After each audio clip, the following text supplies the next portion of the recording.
start, there may well be a trickle of people coming in, because I know that M25 is just a horrible beast. And David will probably come in with a bit of a flourish in the middle, and I'll introduce him. So just to introduce myself, and first of all, thank you so much for coming, because David and I are both really passionate about sharing information about migraine, and we've both worked in this area for quite a long time now, and we know that every week in clinic we have people saying, nobody's ever told me that, I didn't understand about that. And so the more we can get the education out there, then the more people can realise how much can be done to help people with migraine, because I think also, sadly, too often we hear that people have been told, oh, well, you know, you've just got to put up with it, or you'll probably grow out of it after you go through the menopause. And really daunting, quite depressing things like that. So just a word about me. I used to be a GP here in Potters Bar for many a year, and during that time I started getting into my early 40s and started getting headaches and didn't recognise them, and was sort of staggering around going, oh, I've got another one of these headaches, and eventually realised that I was getting migraine attacks. And so, as you do, and I'm sure all of you who get migraine attacks will be familiar with this, I started looking for the answer. What is it that I'm doing? What is it that I could stop doing to prevent getting these horrible headaches? So I went as a patient to the National Migraine Centre, and they were really, really helpful. There's a charity that I currently work for, which offers appointments by self-referral. So I referred myself and I got seen, and I thought, this is great. So I went on a study day that they had organised, and I came away really enthused, thinking, gosh, there's such good learning points here that I need to share with people. I would love to go and work for this charity, but I was too busy at Highview. And so when I changed my career slightly a decade ago now, I thought, right, one of the things I'll do is seek out the National Migraine Centre again and see if they need anybody. And in fact, they sent an email around saying, we need more doctors, and so here I am. So part of that journey involved learning all the background about migraine and other types of headaches, becoming more involved in spreading the word about education by chatting to whoever wants me to chat, basically. So I've done lectures to GPs, I've done webinars, and I've done speaking to journalists and a bit of telly. And then I was asked to write a book, which you can see on the table, which was a great thrill because I love writing. So that's how I got here. And David and I are always kind of meeting up and saying, well, you know, how else can we inform people? And so what we thought we would try and do today is not have a lot of slides, not have a lot of chat, that's very much me giving you a lecture, but open the floor to you to say, what do you want to know? What do you wish you had known? What should I be telling other people? Ask me your questions. So does anybody want to start the ball rolling, or shall I throw a few facts at you first, just to get things going? Yes? First of all, just to say your book is probably the best thing I've read in my life. Thank you. For 37 years, and I must say, for me, it's been a real constructive. Well, I did not pay this lady to No. say that. Honestly, I thought I knew a lot about migraines, but I did learn a lot more about migraines. And so I apparently have MRH, trying to come off medication is tough. And it's slightly, you mentioned it slightly in the book, but not in depth. Is there anything that you can suggest? Or lots, And yeah. how to avoid, anybody else here to avoid it? So in case people haven't heard the question, so this lady has been diagnosed with MOH, which is sometimes called medication overuse headache, which is a horrible name really, because it implies that you, the patient, have been overusing the medication and it's giving you a headache. So we're searching really for a better term. So one of my colleagues calls it medication survival headache. And I think it's about understanding that it's not your fault. But many people haven't been told at the beginning of their journey with migraine that if they take a lot of the ordinary painkillers like aspirin, paracetamol, ibuprofen, and the triptans, and we can talk more about triptans because that's another area where people have often not been given very good information. If you take those too frequently, they actually make your brain more likely to have headaches. And the worst of all is codeine. So I am on a mission to try and get pharmacists to stop selling codeine labelled for migraine because it really does very quickly ramp up the irritation of the brain. So we know that migraine is a genetic condition, a genetic, neurological, whole body, lifelong condition. That's my rather long mantra. So migraine is inherited, and the inherited genes give your brain the tendency to be more irritable. Not that you're an irritable person, but your brain gets irritated by change. And so if things are changing, that pushes your brain to become irritable and to release neurochemicals. Now, we don't really understand why, but people who have those migraine brains, if they take painkillers or triptans on more than about 10 days in a month, will find that their headaches change from episodes of migraine to that constant background dull headache that things never really goes away. When we're asking history about migraine and how people are managing, one of my key questions is, in the last month, how many crystal clear head days did you have? We had absolutely no pain or other symptoms at all. And often people shake their head and go, well, I can't remember the last time I felt well throughout a whole 24 hours. And that gives me a big clue that this may be some element of medication overuse. We also get people to count up the number of days that they're taking acute medication and keep track of it. Once your brain has got into that stage where it's chronically giving you that background level of pain, the best answer is to stop all of those painkillers for at least a month. No painkillers, no triptans. This, I think, is one of the most daunting things, because the reason you're taking those painkillers is because you've got horrible pain in your head. And I have to say, if I say to you, stop everything, go cold turkey, don't take any painkillers for the next month, you will probably get more pain and worse headaches over the course of the next 2 to 4 weeks.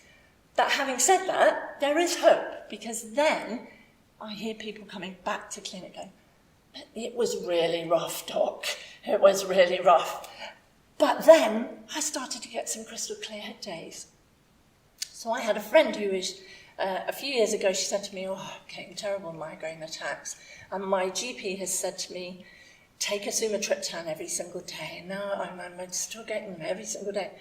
So the sumatriptan was making her have headaches every single day. And she detoxed, came off them, and managed fairly quickly, because with the triptans it's quite easy to reset your brain.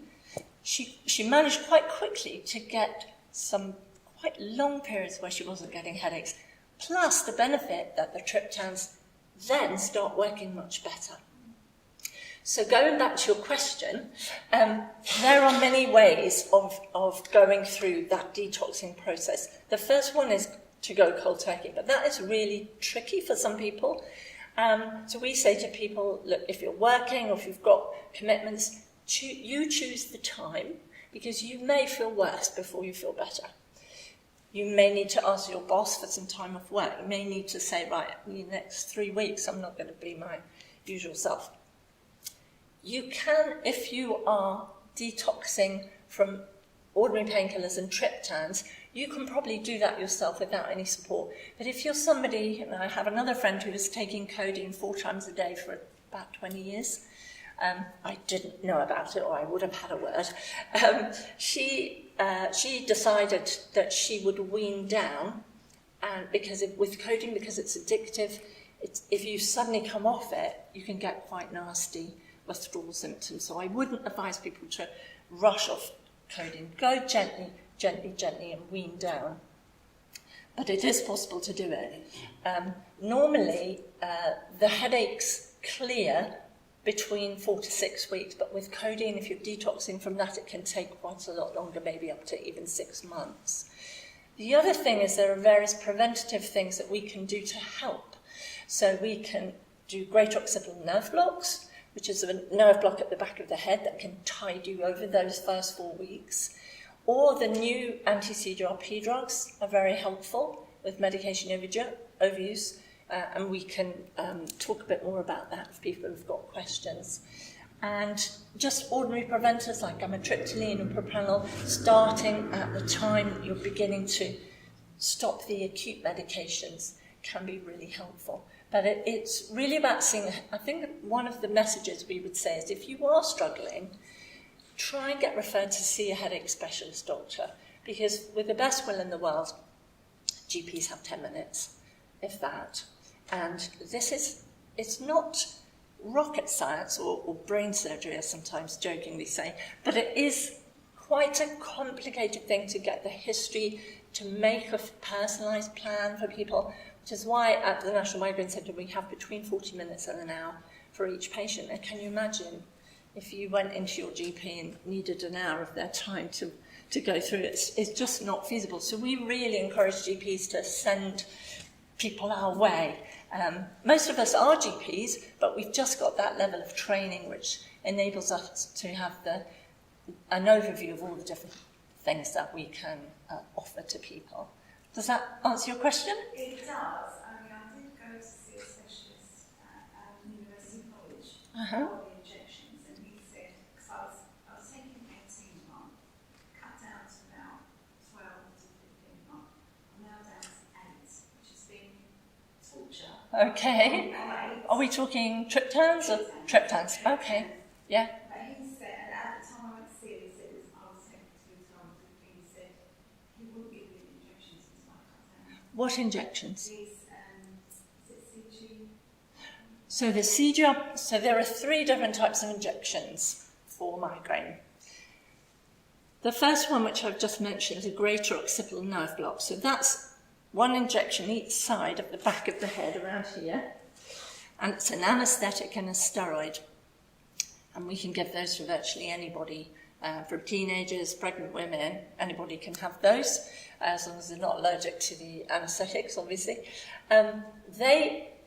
What they do is the anaesthetic will block the nerve impulses, so your back of your head goes numb. Feels a bit weird. People say it feels like the back of the head is falling off.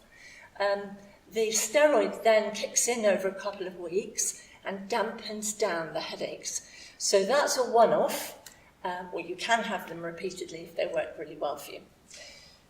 The second type of injections, which we can use for medication overuse, but we often use for chronic migraine, is Botox. So yes, it's the same Botox that people have to make themselves look 10 years younger. I haven't had any, you should probably tell. So the way that was discovered was that people who were having cosmetic Botox came back and said, do you know what, since I've been having this cosmetic Botox, my migraine attacks have got a lot better.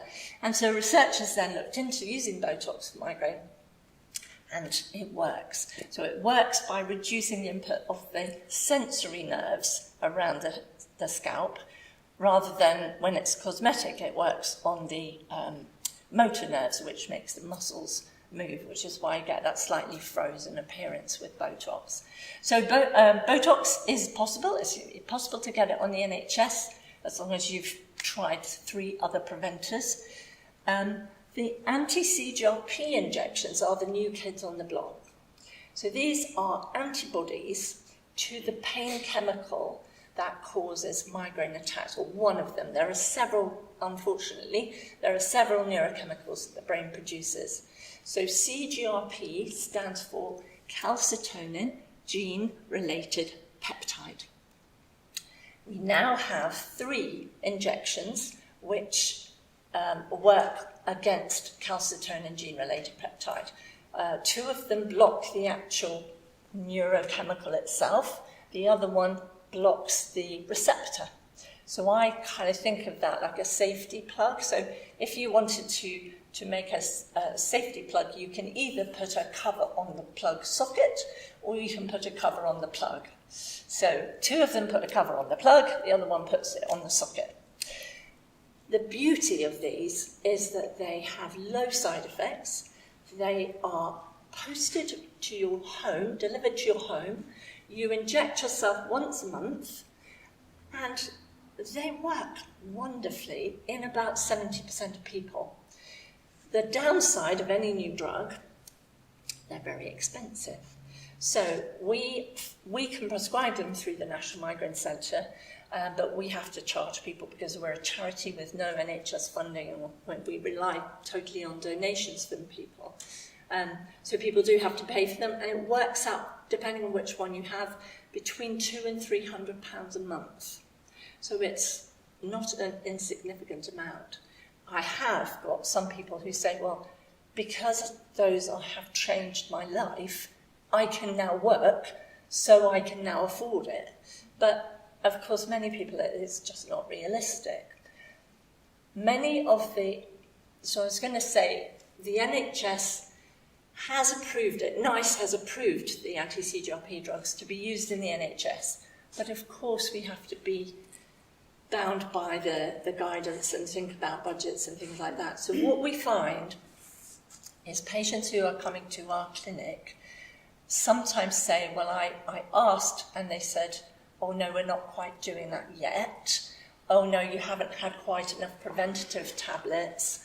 Or, well, no, you have to do, I mean, to be quite honest for you, that's a little unkind because we know that the anti-CGRP drugs can quite often help people get off the acute medications.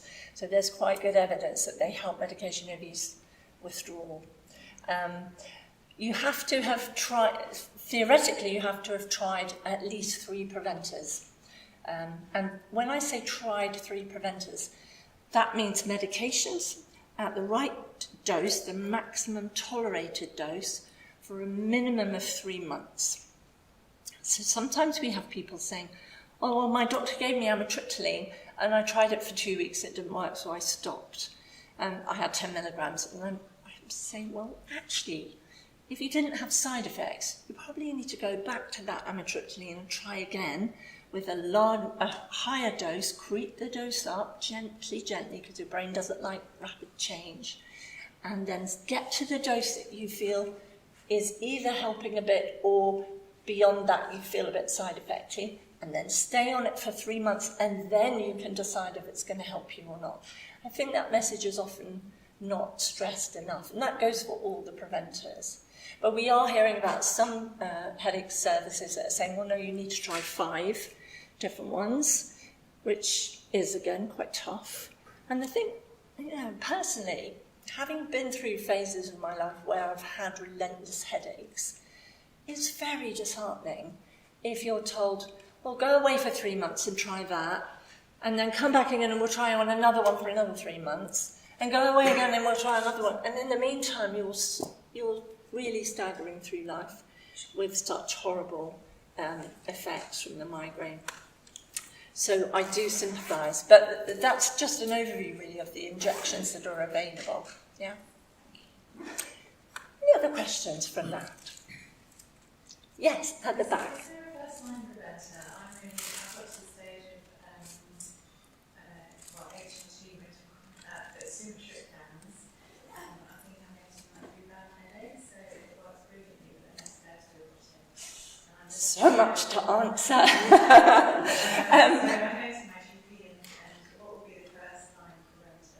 Okay, so that's a big question, actually. So sorry, I'm just going to talk at you again here. So basically, it depends. It depends on you. It depends on your sensitivity. Everybody is very different, and I think that's one of the tricky things about managing migraine, everybody is really different. So somebody will come in and say, wow, sumatriptan, amazing. Other people will say, wow, sumatriptan sent me off to sleep for ages. It was horrible, I couldn't bear it. First of all, sumatriptan is one of 7 different triptans. If you are getting rebound headaches, it's probably because the sumatriptan runs out after 6 hours, but your migraine hasn't completely gone. So we often find that migraine recurs. So you can repeat the sumatriptan up to 300 milligrams in 24 hours, or you can get a better triptan. So sumatriptan tends to be the one that GPs initiate first because they're very familiar with it. It used to be cheap as chips. I don't know whether they may have increased the price, but there are longer acting triptans. So you might find that you would do better with a longer acting triptan like frovatriptan or naratriptan. Or you might find that some of the shorter acting triptans actually suit you better than the sumatriptan. So that's the first little taster about triptans. The next thing is HRT. You mentioned HRT. I count HRT as a preventer because so many women who go into the perimenopause get worsening of their attacks, or they start getting attacks because their estrogen level is changing. So going back to what I was saying about your brain is sensitive to change, the answer to change is to keep things smooth and gentle, to keep your routine nice, to keep your blood sugar even, to keep your sleep routine, go to bed at the same time, wake at the same time.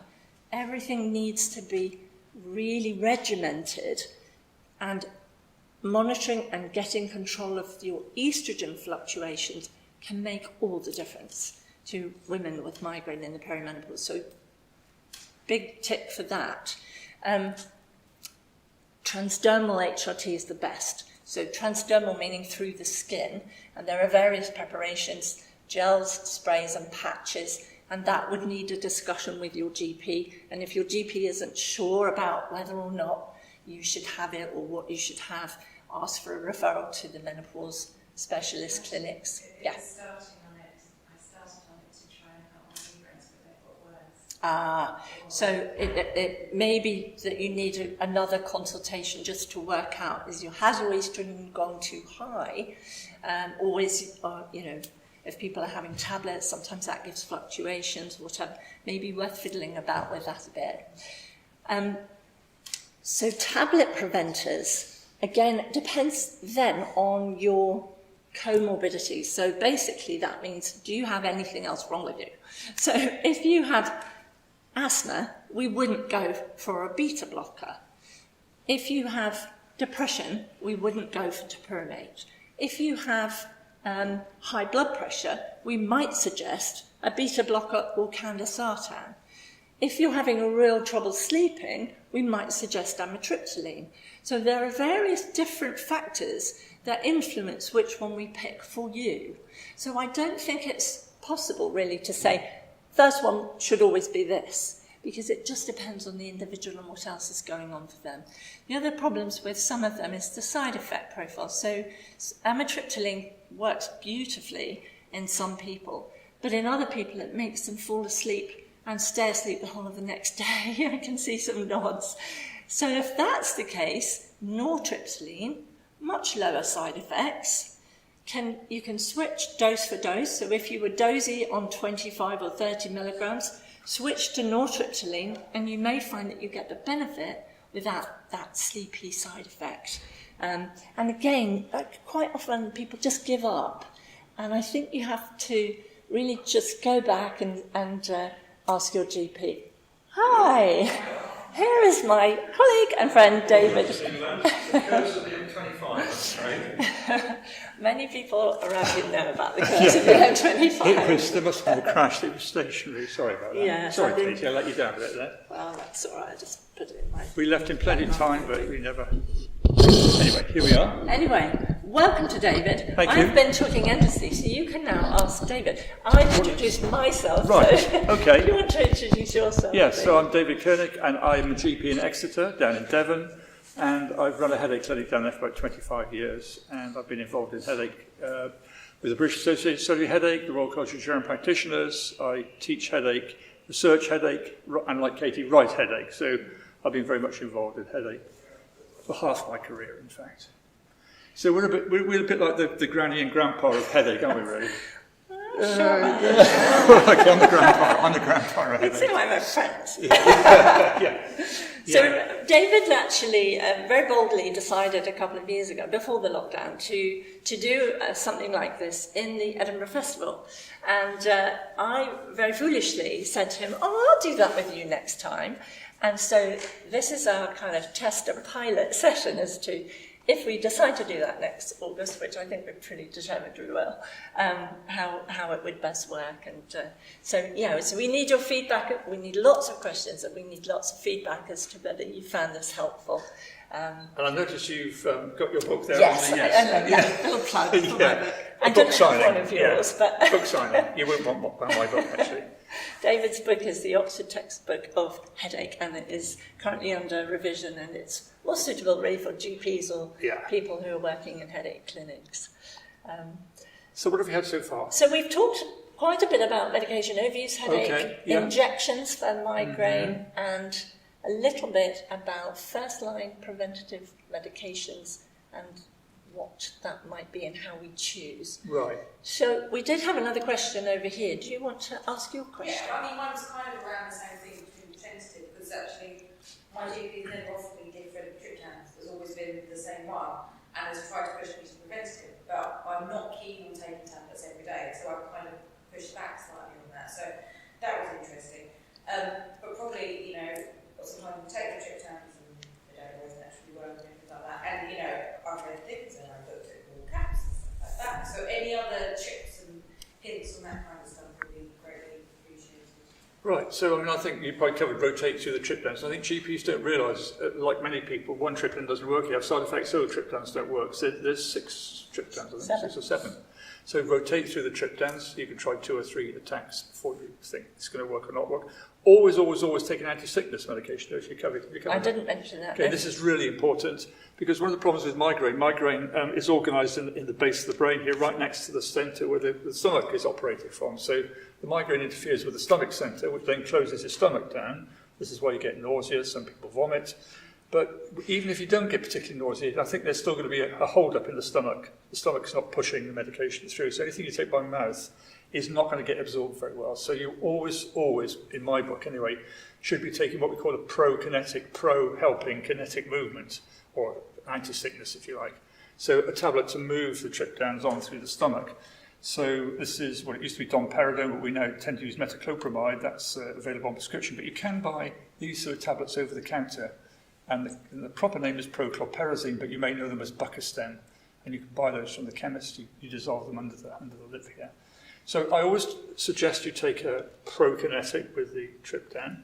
There's a lot of evidence that triptans work well with anti-inflammatories. Soluble aspirin are really good with paracetamol, so you can use that combination. I know it sounds a lot of tablets, but I think it's a really good combination of 3 soluble aspirin, 3 soluble paracetamol. It sounds an awful lot, but if you think about it, there's nothing in your bloodstream. You've got to get up to these therapeutic levels really quickly. So front load yourself with soluble aspirin, soluble paracetamol, slightly over the normal list. As long as you don't take more than 8 a day, you'll be okay. Some evidence to suggest they get absorbed quicker with a fizzy drink. Plus your triptan if you want to. So the triptan will act specifically on the migraine mechanism. The aspirin will mark specifically the anti-inflammatory mechanism. Migraine is an inflammatory process. Paracetamol is a painkiller. So you can get yourself loaded up with that.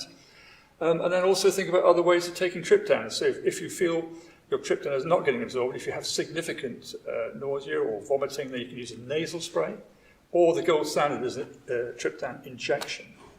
And I think sometimes, certainly if you wake up in the middle of the night with a migraine, this migraine motor is already halfway down and off. So anything you take by mouth, the stomach slows down, the migraine motor is off. So don't be afraid to look at injectables, particularly if you're waking up or you're vomiting, or you're waking up in the middle of the night with the process already halfway down the road. So, I think that's what I'd say about triptans. Yeah, the thing about the nasal spray, there's a few things. I've tried the nasal sprays. They taste disgusting, to be quite honest. So, unfortunately, if you do feel a bit queasy, they're not the greatest, but they can work really fast. So, sumatriptan does a nasal spray, but unfortunately, that one goes down through in your back of your nose into your stomach and has to be absorbed there. The other nasal spray, zolmitriptan, is 30% absorbed through the lining of the nose. So actually that's my preferred one. If I'm prescribing or advising a nasal spray, the zolmitriptan can be really handy. And zolmitriptan comes in 3 formulations. Nasal spray, milk formulation that just dissolves on the tongue, and also tablets. So you could almost say, well, actually sometimes I might need a nasal spray, but then I'll have a tablet later in the day. I think it needs a good conversation with a GP who really understands that you know what you're talking about, to give you that flexibility. Because I would say to people, well, if you're working and you're going, you've got a big presentation, you might want to use a nasal spray, whereas if it's a weekend, you might say, well, actually, I don't need to kind of do something instantly. I'll save those sprays because they are much more expensive than the tablets, and then have the tablet for standby. So what you can't do is have one triptan and a different triptan in the same attack. You do have to stick with one. So it's worth getting to know the triptans and getting to understand about them, I think. I think that's a good point. I mean, in theory, there's no reason why you can't mix and match your triptans, but no one is that. We don't like to do that because it's not licensed. No, I've asked. I keep asking the consultants. No. Well, there's no to stop you, but we don't want to get into that territory. But I think what Katy's saying, the triptans are slightly different. So some work very quickly, like Migraine works really quickly, sumatriptan. Frovatriptan is a much longer act, so it doesn't work quite so quickly, but it lasts an awful lot longer. So if your migraine is going on, you might have some recurrence, then you might start looking towards a longer acting triptan. Now in theory, there's absolutely no reason why you shouldn't have 2 triptan, the shorter acting triptan and the longer acting. But we don't go there because it's not licensed, so we're a bit risk averse. So but there's no reason why you shouldn't. Yeah. So frovatriptan can be really useful around menstrually related migraine attacks. So some women find that every month they get a really stonking, horrible headache. And there is a way of using frovatriptan as an intermittent preventer. So you take it regularly for 2 days before and 5 days into your period, just to be on top of those pain-causing chemicals throughout that slightly tricky time. It's not the whole story, it doesn't work for everybody, but it's one of the options that we have for people with menstrually related migraines, which tend to be a little bit more, resistant to the normal treatments.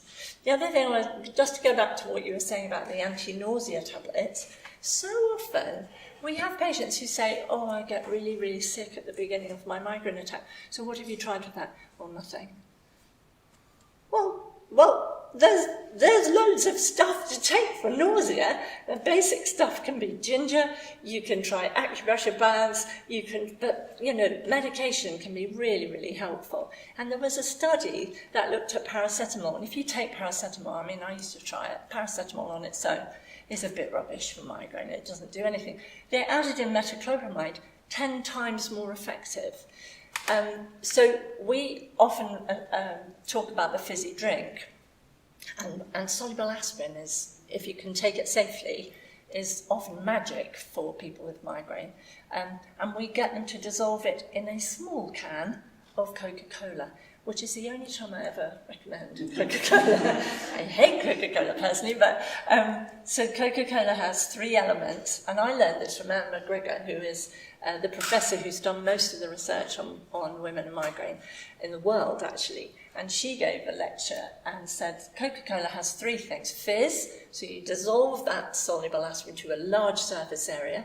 It has sugar, which quickly gives your brain some fuel in case your brain has been hungry, because if you have a low blood sugar as a person with migraine, you may well be triggering an attack.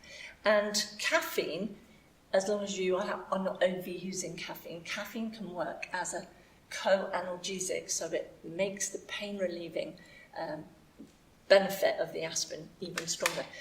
But other brands are available. And ginger beer is favoured by some of my patients because they like the ginger for the nausea. Or you can use fizzy water and have a cup of coffee and a bit of a sandwich. So, make it work for you is what I say, really. Everybody's different. Yeah, and I'm also thinking there's quite a lot you can do without even going to see a GP. So you can buy the anti-sickness or prokinetic, that's the Bucostem, which you can buy from the chemist.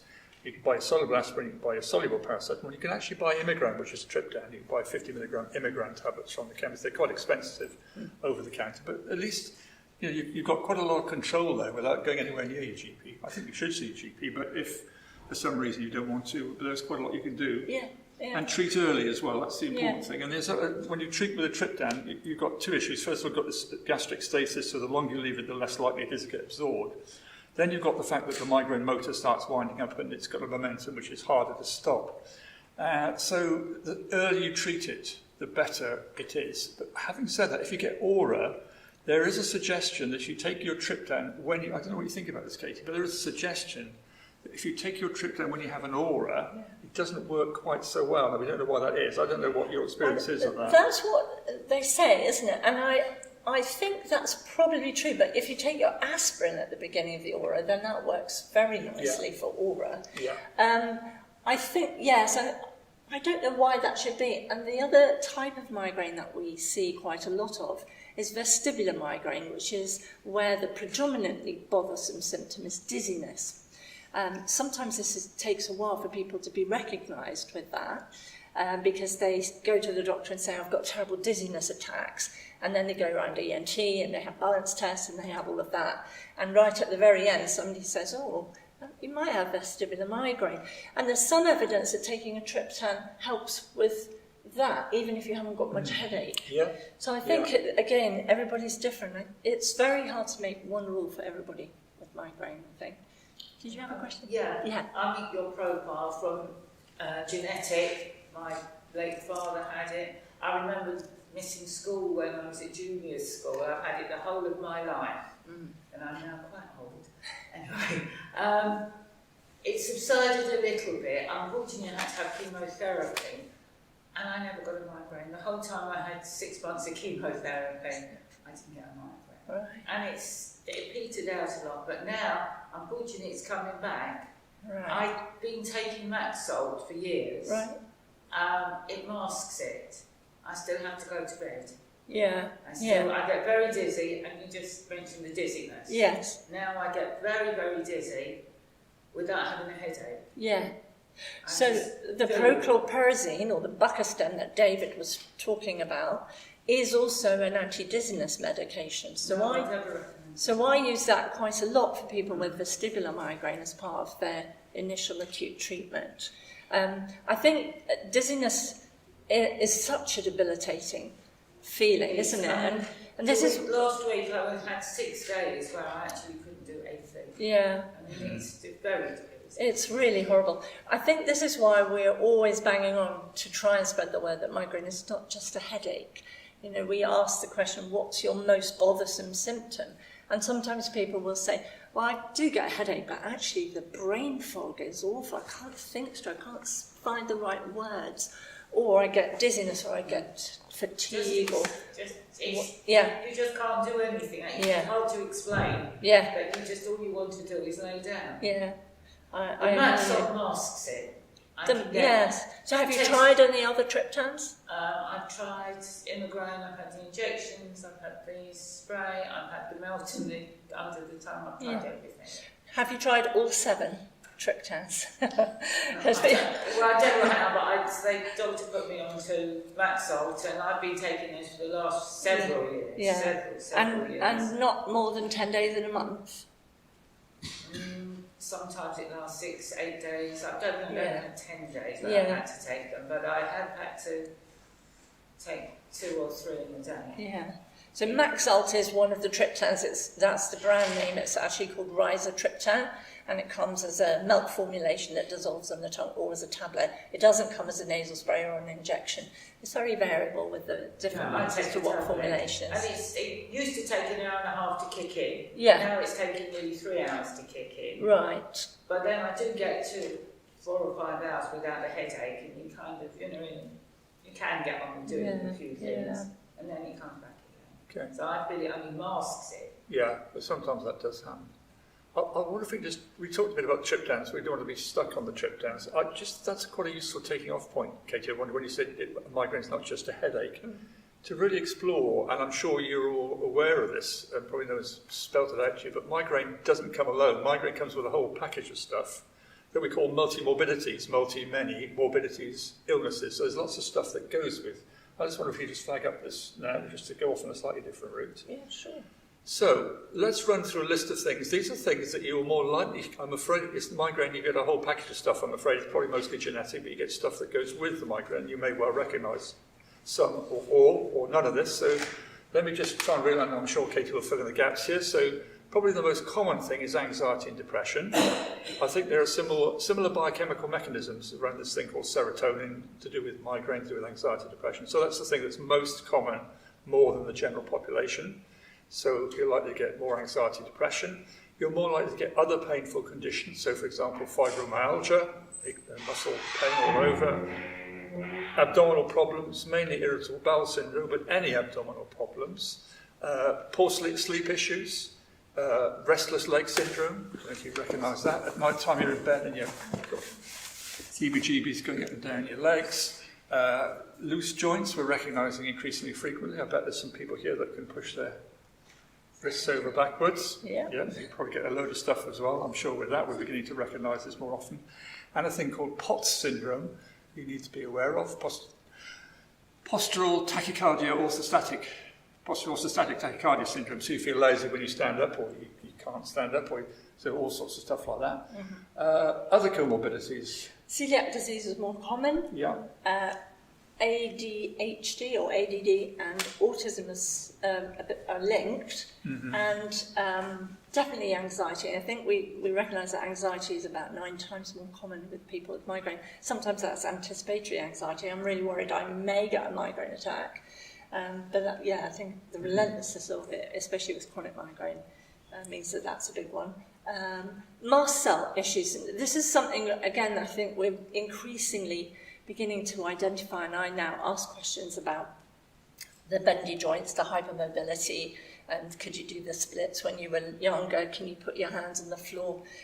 I didn't realise until I started looking into it that I'm quite hypermobile myself in certain joints. So you don't have to be hypermobile in every joint, but that seems to be linked. We don't really know why.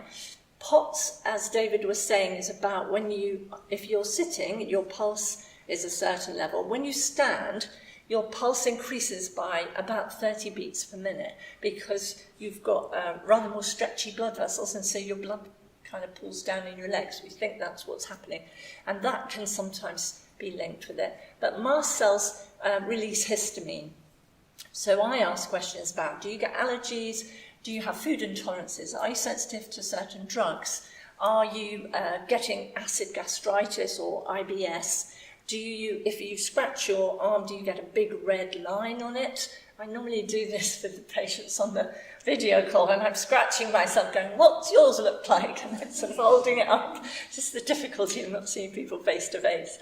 And histamine, we know that histamine is linked with migraine, but there's no real good evidence that antihistamines will work for everybody. So again, it's a bit of trial and error. If you have very obvious mast cell activation syndrome, then histamine blockers, like simple antihistamines that you could take for hay fever or for other kind of allergies, might help.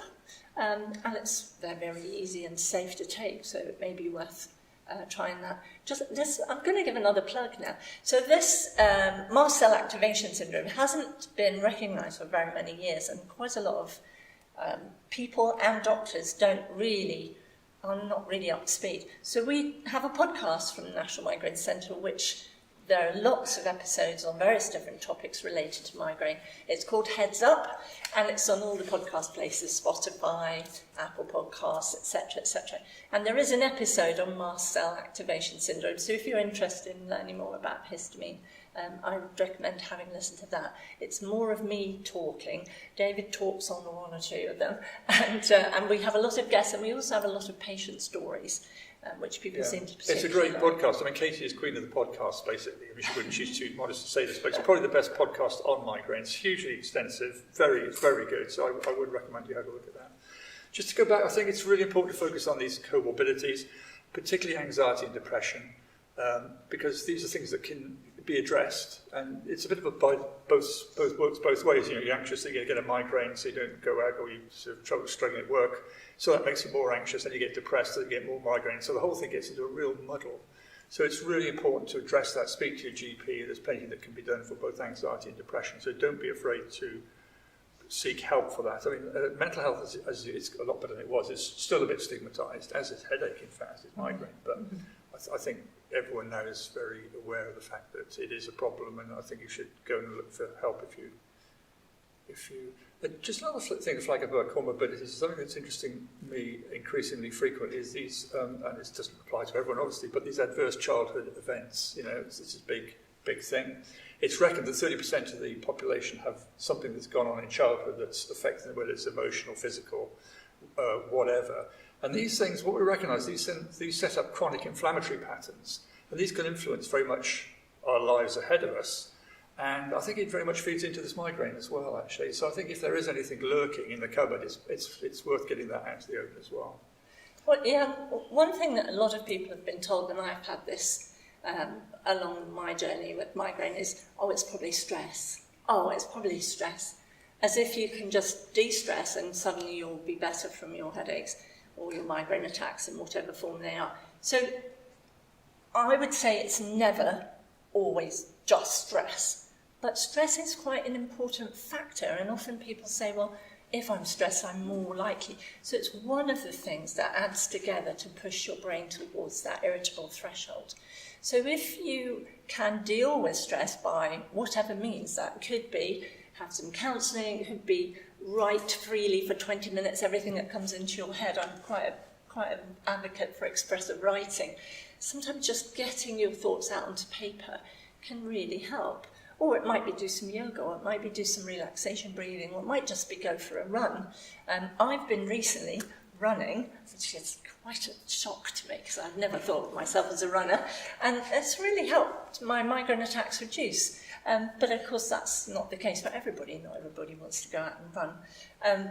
But find your own way, I think, to deal with stress. And we know that getting out in the fresh air, getting out into blue spaces or green spaces can be helpful. Some people like doing cold water swimming, if that's your thing. And I think it is really important. The other group that I would say, going back to anxiety, that's really important to help are teenagers. A lot of teenagers, many more children get migraine than is recognised. Many of them don't get diagnosed until they're adults, and they look back and go, oh, so that's why I had all those tummy aches. So that's why I had all those headaches when I was going through my exams. Get schools involved. So if you have migraine, think about your descendants when we're talking about family history as well as your ancestors, and think about it for your kids because it runs in families. Yeah, that's a really good point, Katy. It's a particular interest in mine. I'm working with schools and I'm trying to do this big project, but it's really difficult because there's so much else happening in schools. But I just want to go back a step forward because we could talk about kids, but I don't think it's probably relevant for this audience here. Almost certainly your kids will have, there's a good chance they can have migraine. And the sooner it's picked up, the better. There's no evidence to suggest if they start treating it now, it'll be any better, but at least they'll have control over the problem. So it's really important to get an understanding and control. This can happen in teenage years, and it obviously makes a lot of sense. But I just want to go back to other ways of dealing with anxiety and depression and these other emotional problems. Mindfulness I've got a lot of time for, but I'm getting, as I get older, I'm getting slightly wackier. And I like, there's a lot of this Buddhist stuff coming through, which is coming in fairly mainstream. You might like to look up a Buddhist practice called Tonglen, T-O-N-G-L-E-N-G. It's all about self-compassion. But something I would like you to look at, if you have trouble with emotional problems, is emotional freedom technique. Has anyone heard of the emotional freedom technique?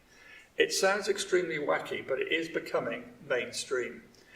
You tap on acuspots, and as you tap on these acuspots here, here, here, here, here, here, here, you say a mantra to yourself. And the mantra will be, and it sounds a bit silly, but you say, for example, if you've got anxiety, although I have anxiety with my migraine, I deeply love and accept myself. You say that 3 times, and then you move around these spots. It can be really very beneficial. It sounds totally wacky, but if you look at the Exeter Headache Clinic where I come from, there's an information sheet there, and I put a bit of a video on YouTube, but there's endless stuff on just YouTube, emotional freedom technique. And what side effect can there be from doing that? It doesn't cost you might poke yourself in the eye, of course, but there's no side effects, Can't you figure and that it doesn't before cost you do it? anything. So, why give it a whirl? So I think I'm getting really quite interested in this stuff, because who likes taking drugs? No one likes taking drugs. So if you get around some of these things, we're doing other sort of slightly more wacky stuff. Bearing in mind that when we do all these drug trials, we do a dummy arm called a placebo arm, and in some cases, this dummy arm, when you have a dummy drug, is almost as successful as the drug itself. These triptans, when the triptans are produced. So there's obviously something within us that we can heal ourselves. It's just actually. So I'm getting quite keen on moving away from these, not the drugs, especially we haven't talked about these new drugs coming through, which we need to flag up as well. I talked about the injections, I haven't talked about the G-pads. Yeah. So drugs are useful, but we need to be aware that the whole thing is driven by the pharmaceutical industry, which is huge and very powerful. But there are other techniques we might want to think about that don't need expensive drugs. So that's just a little. I agree with you. I think the EFT tapping technique is really interesting. There's quite a lot of evidence that in some people it seems to change the way that pathways are functioning in the brain, and it can just release things. The other thing is acupuncture. Yes. There's quite good evidence now that acupuncture can be useful for some people with migraine, but you do have to find, I think it's quite practitioner dependent. You do have to find somebody who's got an interest in headache and migraine treatment, who's got the experience, who's had some good quality training. And again, there's 2 episodes on migraine and acupuncture in our podcast. And you do have to persist. Again, and it seems to be that you need to go at least once a week for about 8 weeks before you can say it hasn't worked. So you can't just go, there's no magic cure that's good. There's no cure for migraine, but there's no magic thing that's going to make it disappear. Going back to wacky things, the Dave piercing is something we get that's interesting. asked about. Yeah. So the Dave piercing is a piercing in the ear. I haven't got one, I'm just showing you where. And it's just in this sort of little fold of the ear. So if you go on social media and put in Dave piercing, you will read, oh my God, amazing, all my migraine disappeared. When I have patients coming into clinic and they go, oh, I tried the Dave piercing, or did you? How did it get on? Didn't make any difference. So I'm not convinced, but I am keeping an open mind. You're nodding. Have you had it? You've had a Dave piercing. Did it make a difference? No. It did for 6 months. Oh, it did for 6 months. I can't tell if that's because I did something else. Well, exactly. It's always a problem in that. Yeah. If it did actually help. Yeah. It's a really interesting area, I think. It is. Theoretically, it's in an acupuncture point. Now, when I spoke to a doctor who specialises in acupuncture, he said if you pierce that point, that's fine, that can work, but over the course of time it heals, the channel heals, so you're not actually stimulating the point anymore. So that may be why, that's his theory. The other thing is it's a bit risky because it's into cartilage, and cartilage is very prone to getting inflamed and infected, and so people can run into quite a lot of problems with it. So we don't recommend it at the moment, but I think it flags up the mantra that Dave and I would both say, we need more research for migraine. We need more research and when we into talk all about these things other than drugs, it might be worth just continuing on that vein for a little bit, although we're wandering around a bit yet. Perhaps we should come back to your questions in a moment. But there are other things you can look at if you don't particularly like drugs. So there are these natural things. So magnesium, I'm sure all of you tried magnesium. If you want any more, I'm sure there's lots of podcasts on Katy, but also if you just Google Extra Headache Clinic, there's lots of patient information sheets on alternative medicines. Coenzyme Q10 is a naturally occurring substance that has got some evidence to support it. Vitamin pyridoxine, vitamin B2, isn't it? B2 is useful. Then these feverfew and butterbeer, these naturally occurring things. There's quite a lot there you can think about.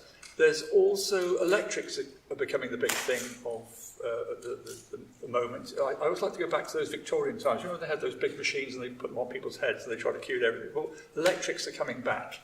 Oh, there we go. I bought one. She's got one. There's one I prepared earlier. Yeah, you don't swallow it. Don't swallow it. It's not a tablet. So this is the general name for these are neuromodulation devices.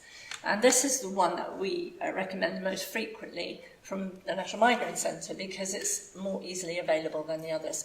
So this one sticks on your forehead. There's an electrode comes with it, and you stick it on, and you press the buttons, and it gives a little buzzing electrical impulse to the nerves either side of the forehead, so the supraorbital and supratrochlear nerves, if you like the detail. You can use it in two ways. You can use it for 20 minutes every single day as a preventer, or you can use it for an hour when you start to get a migraine attack. So you can use it as an acute treatment. And I've got friends and colleagues, actually, who and patients and colleagues who really like this. The people who don't like it are people who get allodynia, which is like a hypersensitivity of the scalp. So you may find that when you're in a migraine attack, you can't put your hair up or brush your hair, or you don't want anybody to touch. And that's more particularly with chronic migraine, but it can occur in anybody with migraine. So, and also people who go whacking the dose straight up to the treatment dose seem to go, oh, that's too much. So if you are going to get one of these, start low, get used to it over a number of days and weeks, build it up gradually. But they're nice because they're not medication. And a friend of mine used to use one, and she said, oh, I just stick it on in the evening and I just go off to sleep with it on, and it's great. Many of the patients who, especially on the last episode of our podcast, I interviewed 4 young women who have chronic migraine, and those of them that had tried this said, oh, I wouldn't be without it. It's not magic, it's not going to be the only thing, but as an additional thing that you could do, it can be quite helpful. There's a development of this as well. There's one that's coming out now that actually stimulates these big nerves at the back that Katy probably told you about when we do injections in these occipital nerves. I suspect when you have a migraine you can feel, or that might even be feeling a bit iffy now, or you're like rubbing in this area, this little groove in the back of your ridge here. So the latest ones are coming out stimulating those as well. And there's some also slightly more wacky stimulators being looked at in research at the moment where you stimulate your lining of your nose. So all these things, all these nerves here, are all going back into the area of the migraine centre in the brain. So it's a bit like when we used to kick the telly in the old days, probably a bit before your time, but we always used to kick the telly when it didn't work, not these days. But it's a bit like that, I see it. You're sort of trying to stimulate, you're trying to boot the migraine centre to get it back into a better trajectory. So that's how I look at it. We're just kicking the telly. The old-fashioned telly. We've been talking a lot. Any questions? Yeah. The little device, do you recommend it just for migraine headaches or for daily persistent headaches as well? Daily persistent headache is a very tricky one. So daily persistent headache, we always try to turn it into a migraine diagnosis. It won't do any harm to try that for daily persistent headache. But new daily persistent headache, as I understand it, David, correct me if you will be able to note the very day that it started, and it's then been there every single day ever since. But most of the time, if we look into it in more detail, there is some history of migraine in the past or some other features that make us say, because new daily persistent headache is a bit of a tricky one to offer treatments for. But if it is actually migraine that started and become chronic very quickly, which can happen, then all of the migraine treatments are worth looking at. Okay. How about the injections, the last one, the new one? Would you recommend it for to ease the pain? So the new monoclonal antibody anti-CGRP drugs for migraine, they only licensed at the moment for migraine. For migraine. And they are magnificent for many people for migraine. They may be used in cluster headache, which is a completely different type of primary headache, but I don't know of any evidence that they've been researched in other areas of headache. Yeah, cluster, yes. And it's worthwhile just picking up on that point, because there's going to be it's an exciting time for migraine.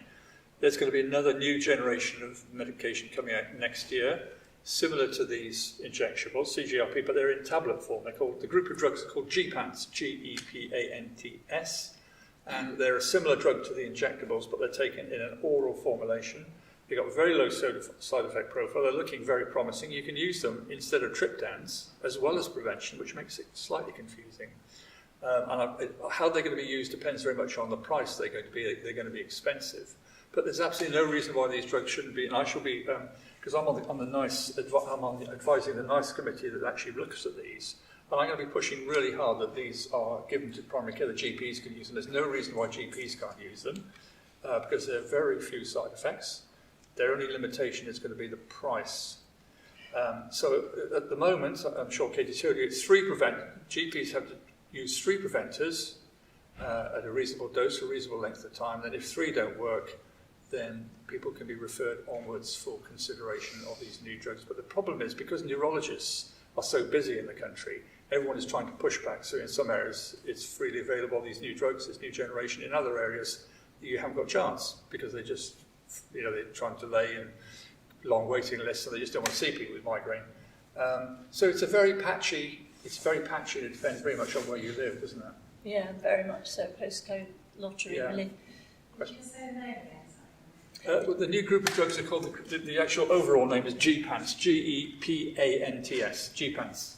The other nice thing about them is they don't, as far as we know, and there's no evidence so far that they cause medication overuse headache. Way! So, and they're also safe for people who can't take triptans, because you can't have triptans if you have cardiovascular disease, like you've had a heart attack or a stroke, something like that, where you're very cautious because it makes changes in blood vessels when you take a triptan. But the GPANTs, really exciting, probably going to be very expensive. So just to give you a bit of a guideline, in America, I looked them up, if you want to buy them privately in America, per tablet, $100. That's about £100. Now, it's not going to work the same way in the UK, because what they do is they negotiate with the company, and it's all a bit of a horse trading. But they're not going to be cheap. But they're exciting to have another option. Yeah.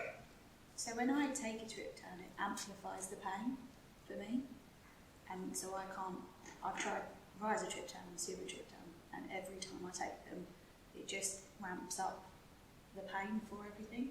So do you know why that would be? It's interesting, isn't it? You sure it's a relationship? Because sometimes the pain goes up. It definitely is. 15 minutes later, and I want to smash my head open. And if you don't take them, it doesn't go up like that. Yeah. There's a definite relationship. Yes. I would definitely try a different triptan. I would try naratriptan, Yeah. because that's the lowest in side effects, and it's a gentle one. It lasts for 12 hours, but it goes in. It's a bit more gentle. That would be worth a try for that. And frovatriptan. But having said that, if you look at the leaflets inside any tablet, headache will always be listed, even if it's paracetamol. You probably, because in some people you get this idiosyncratic reaction, and any tablet can give you a headache. The bottom line is we don't really understand much about headache. So probably it's an idiosyncratic reaction you have as a side effect of these drugs. So I bet you if you look at the product information sheet inside your box, it'll probably say headache. Yeah. Everything does. Yeah, everything does. The other thing about triptans, sometimes I hear people saying, "Oh, my doctor gave me them, but he said, or she, don't take them unless you're really desperate, because they're really, really strong." So that's really the wrong way round. The time to take them is at the beginning of the migraine attack. I talk about migraine attacks as being a snowball gathering momentum. If you try and squash a snowball to stop it rolling down the hill, you need to try and get it when it's small, not wait till it's enormous and bowling down to cause damage. The problem is that the doctors always advise me to take it before the migraine attack. Right. My migraines, I don't really get the triggers before the migraine, they happen at the same time. So I can't really take them the day before. Taking the earliest onset, you know something's happening with an anti-sickness tablet. I don't take it with anti-sickness. And cyclosporin, so just load yourself up. Get the recipe is 3 things if you can. My second question is, how do you know the difference between cluster headaches and chronic migraine? Oh, it's cluster headache and migraine is absolutely barn door obvious. If I may just pick up on that. Yeah, sure. It's really important, cluster actually. headache, migraine, 14% of females, about 8% of males. Cluster headache, much less frequent, 0.1% of the population, but arguably the most painful condition known to mankind. So migraine is painful, cluster headache is worse. So they're very different diseases. It's really important that GPs, because you can have migraine and cluster headache, and sometimes, rarely, but migraine can switch to cluster and then back to migraine again, or you have features of both. So it's important to differentiate what you've got, or you have both at the same time. So it's always round the eye. So they experience, they see like a red hot poker being pushed through the eye. It's always one side. It's much shorter than migraine. Migraine typically 4 to 72 hours, might be longer, but the cluster attack is anything up to just 2 hours, 15 minutes to 2 hours. So it's much shorter. It comes in short, jiggy attacks. Throughout the day, you might have 5 or 6 attacks. The most important question, I think, is to ask people, what do you do when you get an attack? So with migraine, what you do, you go to bed, you close the curtain, you try and lie still, turn the telly off. With cluster headache, you're pacing the room, you're banging the head against the wall, you're agitated, so it's dead straightforward. And then you get what's called an autonomic symptom, your eyes running or watering, your face is swollen or your nose is running or your nose is stuffy. So they're very, very different. And they've got slightly different treatments, considerably different treatments, but it's really important to get the diagnosis right. Because a lot of GPs get confused, because migraine sometimes comes in little clusters that you get free. Is this cluster migraine? Is this a cluster attack? It's really important to get the diagnosis straight. So if you're uncertain, what do you do when you get a headache? If you want to, sometimes you can't. If you want to go and lie down quietly, take the light away, take the sound away, that's going to be migraine. If you're agitated, rocking, that's going to be cluster. So I think that's so important. Yeah, one of my patients used to pull his teeth out when he had a cluster headache attack because he would do anything to try and get rid of the pain. People punch themselves, they bang their heads on the wall, they're kind of rocking and screaming. Where the confusion comes is when we use the term cluster in regards to lots of migraine coming close together. And so we do hear this term cluster migraine, which is not an official definition and is very confusing. So I tend to say to people, don't think about cluster migraine, think about bouts of migraine or frequent migraine. So the definitions are, if you have fewer than 15 days of migraine a month, you have episodic migraine. If you have more than 15 days, then you have chronic migraine. But if you have 10 to 14, and unofficially we call it high frequency migraine. But sometimes there's a thing called status migrainosus, which is where a migraine attack just doesn't seem to want to go away, and it goes on and on and on for a couple of weeks. So those are the official terminologies, and I think where people get muddled up is when they're told, oh, you've got so many migraines coming thick and fast that you've got cluster migraine. That's really not helpful. So we use cluster headache as the term for that particular primary diagnosis. Does that help? Yeah. Yes, it does. Question at the back. Do you have any experience of people that are sort of migraines, but it's mimicking TIAs? Interesting question. TIAs. For what manifestation of TIA would you be thinking of in particular? So I've had quite a few episodes which consultants have told me or chronic complicated migraine, but I've lost my speech quite a few times, my words coming out back to front, and then another time I had drooped mouth, drooped tongue. Okay. So shall I just pick that one? Yeah. Can I just ask you one critical question? So when these things happen, do they come on whack like that, or do they build up slowly? Sometimes I haven't even known. I haven't had a headache. It's literally someone's coming into my office, speaking to me, and everything's just gone.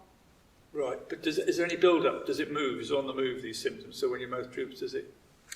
So I would think the most likely, and Katy may not agree, but I mean, we've always got to worry about transient ischemic attack. Transient ischemic attack is like a mini stroke, there's a little blockage in the circulation. But in migraine, you can get aura. We've talked about aura, you probably all know about aura. So aura is a positive or negative neurological phenomena, sensory or motor, that's the formal definition. So the aura is caused by a wave of electricity going across the surface of the brain. You can measure it goes across about 3 millimeters a minute. And depending on which bit of the brain the electricity is going across, that gives you the type of aura. So the back of the brain is the visual part of the brain. So if this electricity is going back of the brain, you get the most common aura, which is a visual aura. Now, quite frequently, you can get an aura without going on to get a headache. Typically, you get an aura which can last 30 to 60 minutes, then comes the migraine headache. But it's not uncommon to get an aura without headache. So I suspect very strongly that you are getting aura, and I don't want to get involved in an individual thing here because I don't know the history and I don't want to take a history here, obviously, But my suspicion would be, and Katy may or may not agree, you are getting aura with a headache. Because all these things you were describing, words back, it's all well-recognised aura. So I think you're getting aura with a headache, as well as probably the migraine phenomena. One of the things you mentioned was a sort of weakness down one side. So there's a kind of migraine called hemiplegic migraine, which is where you do get actual weakness that then resolves. Now, sometimes people get a sensation that they can't move their arm or the side of their face, but actually they can. So that's not hemiplegic migraine, and we get quite a number of people who've been told they've got hemiplegic migraine who actually don't have hemiplegic migraine. In true hemiplegic migraine, you actually can't move that part of the body, and it tends to run very strongly in families, and it can occur in children. I've had quite a number of young children who get really quite profound weakness on one side, and there's a particular set of genes that you can identify that goes along with that kind of migraine.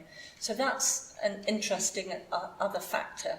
But I think I agree with you. The only thing I would say is if you've never had any symptoms of migraine ever before in your life, and if you suddenly start getting funny attacks that you're not quite sure, I would hope that you would get referred for some thorough investigations, because I think, we need to be sure if things are a little bit abnormal or changing, or if you, over the age of 50, you start having attacks when you've never had them before, or if you've had some sort of pre-existing, maybe a cancer or something like that, and suddenly you're getting odd neurological things happening, you need to go and get that checked out.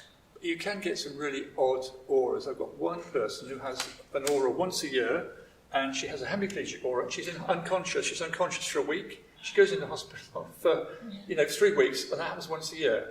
She's on flunarizine, she's fine. So you get odd auras like that when you're just totally unconscious for a week. Or the other interesting aura is what's called Alice in Wonderland syndrome. So you can get bizarre distortions of the world, just like Alice in the Wonderland. You're looking at things that shrink and expand, and what's going on in the hallucinations in the world. And I had one patient who had Alice in Wonderland aura without headache, and she was about to be sectioned under the Mental Health Act, and was on her way to a mental hospital until, I can't remember if it was me or who had said, well, actually, I think this is Alice in Wonderland aura. Yeah. So you can get all sorts of stuff with migraine. I had a child who had an aura which was that she was still, but the rest of the world was going fast around her. And then she would get the headache an hour later. And the other type of aura, which is quite interesting, is smell. So some people smell diesel or cigarette smoke or some nasty, that's so horrible, and then they get a headache. And that's quite well known. And I suspect, if I'm going to just finish on aura, because it's an interesting area, I suspect it's far more common than we realise. And how many funny fits or turns or hallucinations or visions, how many people in the past have had these religious visions that were possibly auras? I don't know, who knows? But there's all sorts of stuff that goes on. We have these funny turns and funny feelings. And I don't get migraine, but I've had a few visual auras. And I do get these funny smells coming out of the blue. I think, where's that coming from? So it's probably, aura without headache is probably fairly ubiquitous, I would think. Yeah. With a hemiplegic migraine, is it common to get this loss of sensation just down one side? Yes. And if it happens that you get a complete loss of sensation on both sides, as happened with... Yeah, a couple of months ago I was driving home, was singing, then started to get slurred speech, but that's quite a common symptom for me in my migraines. And as I was driving home I started to feel very odd. By the time I'd got home, I'd phoned Mum and Dad to see if they could come help me from the car, and by the time that they'd come to me I couldn't move. I lost all sensation, like all over, and then slowly I couldn't move my head. I was literally stuck in the car for 5 hours, Gosh. not knowing what to do, and got told by the doctors that I may have had a TIA. Yeah. I didn't believe that personally, because I suffer with migraines. Yeah. I've had this migraine since May. So was believing that it was a migraine and not anything more serious. But they've said that it was a hemiplegic, but I keep getting conflicting. Yes, it's difficult, isn't it, when you ask too many doctors to get too many different opinions. I think what I would say, I think when your brain is really chronically irritated by migraine, funny things can happen. I had absolutely no pain. That was what was the weirdest. Yeah. Like there was no pain. Whilst I was driving, I had like 5 sharp stabbing pains on the top of my head. Yeah. And I was like, okay, this is going to get worse. Yeah. And then that was all the pain that I had. People with chronic migraine do often get those sharp stabbing pains, actually. I get it everywhere. Like one Yeah. day it's different to the next. It's difficult to give advice on a one-to-one, but I think from a safety point of view, we'd always say if you're having some unusual symptoms, you need to get checked out by a neurologist. And if you've had the workup that they've done and they've reassured you that there's nothing more sinister going on, then I think we can say, well, that probably is migraine then, because I think the brain just gets a bit scrambled and pathways don't work properly, and everybody's different. I think the other thing I would say is the brain is a really mysterious piece of work, and although people say, oh, we're beginning to understand the brain, I don't think anyone's got a clue what's going inside the brain, to be perfectly honest. But what we're pattern recognisers. We recognise patterns, so we've been around for a long time now. And we recognise this pattern, we recognise your pattern, and as we get more and more experience, we're quite happy to say, well, I think this is probably normal. You've had an MRI scan, which is normal, you have a stroke. I recognise this pattern, I've seen it before. If you go and see a neurologist, they're probably not into migraine, they probably think, what's going on here? So we're experienced pattern recognisers, that's what I call myself as. Yeah? Yeah, fair enough, yeah. And I've got no clue what's going on inside the brain. I've got my own theories, but I don't want to go into them now because I have to talk about complexity theory and nonlinear systems theory, but I won't bore you with that now. But you can look that up online if you want, if you're interested. I'll give you a YouTube address. So I've got my own ideas, but the bottom line is we're really not sure what's going on, but we recognise patterns. And we can say, I think that fits into this box, and I think this is what we should do about it. I think a lot of secondary care neurologists think that migraine is something to diagnose, reassure, discharge. And I've certainly had experience of that. Oh, it's migraine. But it's not a brain tumour, it's migraine, off you go. But I've still got that. Now what is the answer? And I think that's where our sort of services are ideal, because we have more time, we have expertise, we see people all the time with all their varying stories, and we can usually pull something out and say, well, you haven't tried everything. There is something else we can suggest. I am quite a fan of the supplements that David was mentioning, so the magnesium, the riboflavin, the vitamin B2, and the coenzyme Q10. There are 2 others that I sometimes talk about. So there's some studies recently that showed that people with chronic migraine were low in vitamin D. Surprise, surprise. If you've got chronic migraine, you don't tend to go out in the sunshine because you're laid up in bed or you're trying to keep yourself out of the glare of the light. So there's some studies that showed that people who had vitamin D supplements were less likely to progress from episodic to chronic migraine. And in this country, between October and March, we know that we can't make vitamin D in the skin because the sun angle is too low at this latitude. So the message to all of you and all your friends and relatives is take vitamin D in the winter and probably in the summer when it's raining. I was just going to ask the question about the magnesium. I've been taking it for about 4 years now. Yeah. How much should I be taking? At the moment I'm taking 750. It depends. First of all, the studies were on magnesium citrate, and they studied a dose of 600 milligrams. But that, in many people, is very laxative. So if you are constipated, take the magnesium citrate. If you're not, some people find that the glycinate form or the malate form is gentler on the stomach. There is a form called magnesium oxide, which is often very easily available. It's not particularly well absorbed, so you would have to really take loads of that to get an equivalent dose.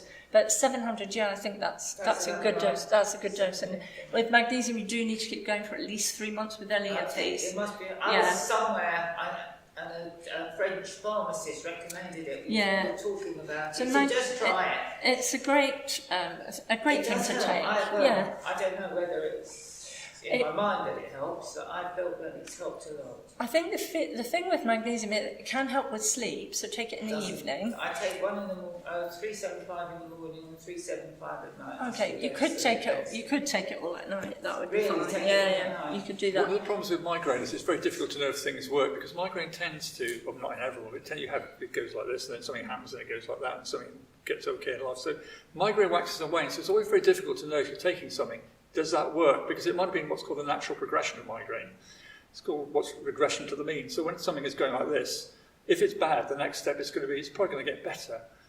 So it's always very difficult, I'm afraid, unless you do proper scientific research to know what works and what doesn't work.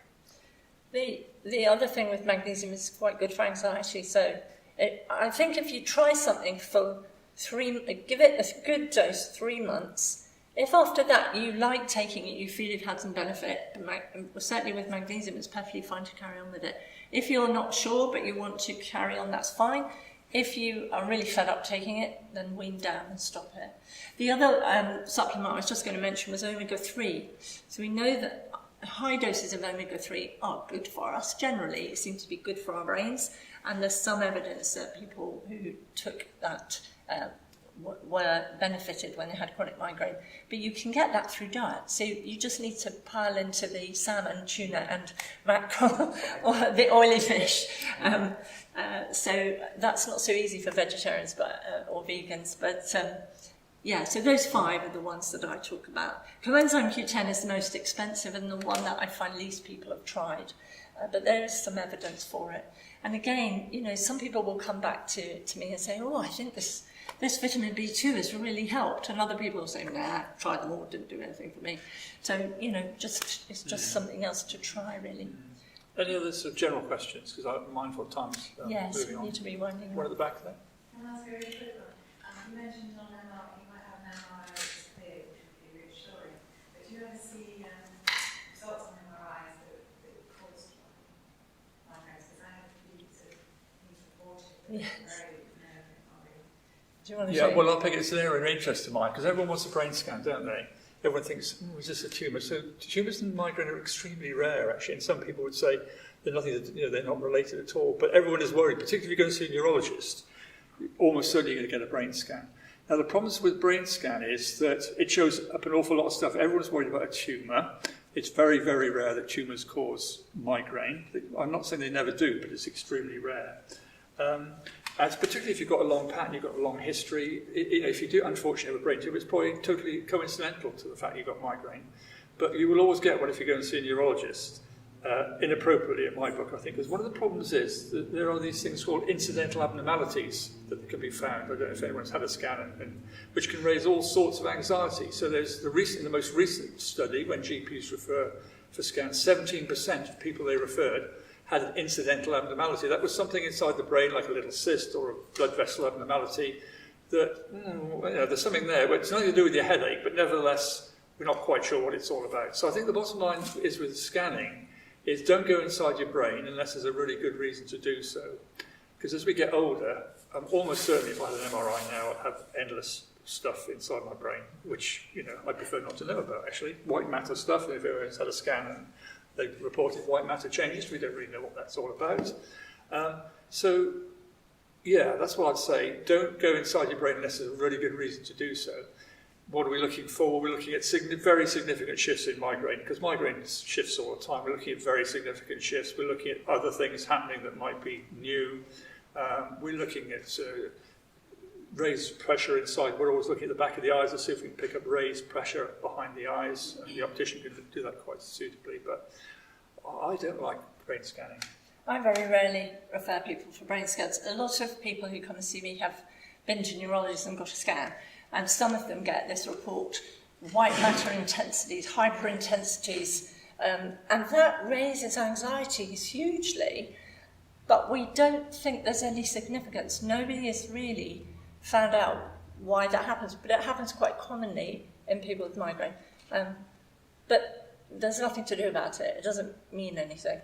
So we tend to just ignore that and don't worry about it. So the anxiety is really... It's not just quite headache, bad. of course. It's one of the problems with all of medicine, because these imaging modalities and these investigations are so super sensitive now. They're so good that they're picking up all sorts of stuff that we'll sail through life quite happily with.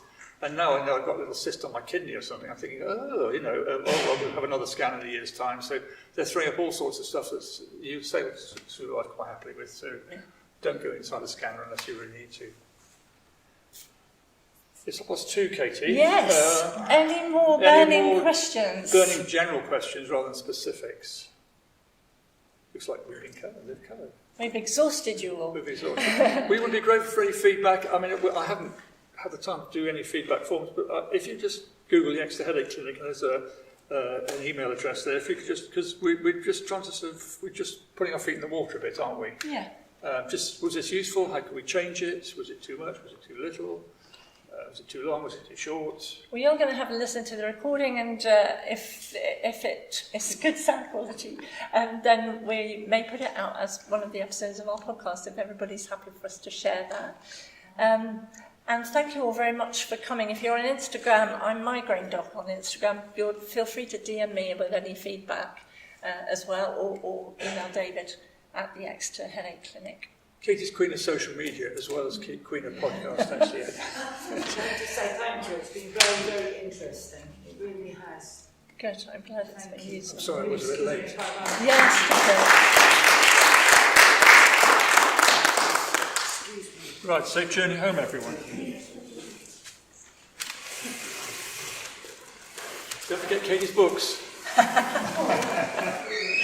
they're all on Amazon, don't worry. Congratulations on your Thank